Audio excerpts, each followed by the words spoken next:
Between the Sahara Desert in the very north of Africa and the lush forests at the centre of the continent, an intermediary strip exists, made up of open savanna, thorny brush, gallery forests and rocky outcrops. This area is called the Sudano-Sahelian Belt. It offers a variety of environments which attract large concentrations of animals, from the very smallest to the very largest, from the most discreet to the most flamboyant, from the most fragile to the most powerful, and the most solitary, to those who prefer life in small families, large herds, or immense flocks.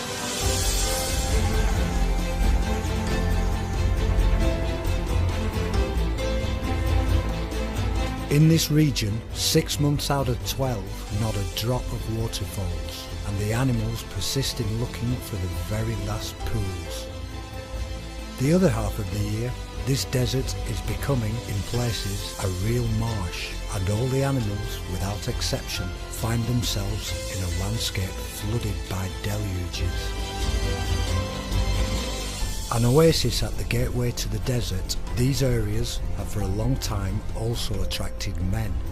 Their presence and that of their livestock often seems incompatible with the preservation of fauna which has started to disappear, first slowly, then faster and faster, with the appearance of sophisticated means of destruction. Areas of preserved nature are rare in this region. However, an inestimable jewel at the very heart of the Sahel exists: the Zakouma National Park.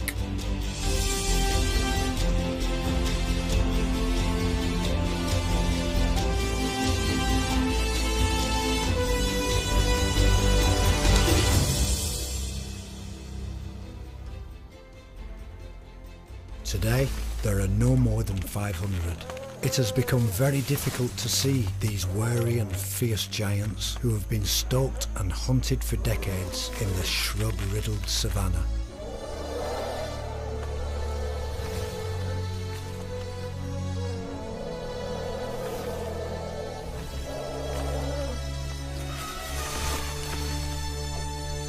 To spot them better, the park director, Ryan Labuschagne, soars high. After a few minutes of looking, it's impossible not to spot the immense herd who are moving around the plain.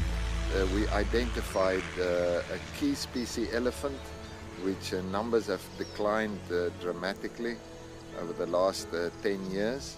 So we have identified that as our focus to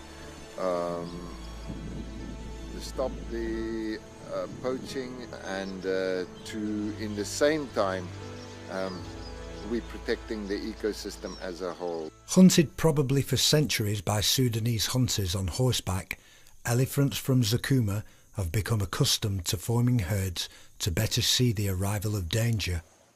The poachers have come to look for ivory, for which prices have risen over the last few years, to such a point that they kill elephants with ridiculously small tusks. Like this one has been, you can see, been cut here. They've killed that elephant for that was sticking out, but they killed that elephant, which is a potential female elephant breeding in the Zakouma herds. They killed it for that. Now, the money value of that is a few dollars. But we often see this. You see a lot of that ivory. There's nothing in it, but this elephant was killed just for that. In Zakouma, persecuted for a long time, elephants no longer have big tusks. Some think this could be them adapting. Elephants with smaller tusks have a greater chance of survival.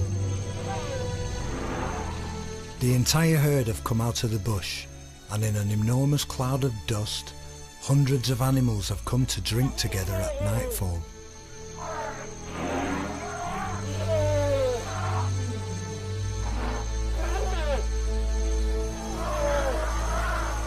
The slightest indication of an unusual shape or smell can make the herd flee in a fraction of a second.